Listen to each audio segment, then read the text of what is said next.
Hi. So இப்போ சம்மர்ல நெறைய பேருக்கு டயரியா வந்து நெறைய வருது.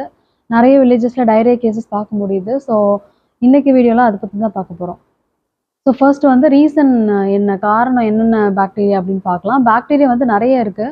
அதுல மெயினா வந்து ஈகோலி, சால்மோனெல்லா இல்ல விப்ரியோ காலரா அந்த மாதிரி நெறைய பாக்டீரியா இத காஸ் பண்ணலாம். டயரியா வந்து எதனால வேணா வரலாம்.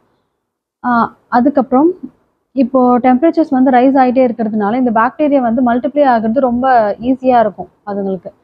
ஸோ அதனால ஈஸியா மல்டிப்ளை ஆகுது. அதனால நெறைய இன்ஃபெக்ஷன் வந்து காஸ் பண்ண முடியுது. ஸோ நமக்கு எப்படி கன்டாமினேஷன் நடக்குது? நமக்கு சோர்ஸ் எங்கேருந்து வருது அப்படின்னு பார்த்தீங்கன்னா, கன்டாமினேஷன் வந்து மெயினா வந்து 4 வகையில தான் வரும். ஒண்ணு வந்து கன்டாமினேட்டட் ஃபுட் ஏதாவது சாப்பிடுறோம். இல்ல வந்து தண்ணி கன்டாமினேட் வாட்டர் ஏதாவது குடிக்கிறோம். அப்படி இல்லன்னா ஃப்ளைஸ்னால வந்து நெறைய முக்கியது இல்லையா? அதனால கூட வரும்.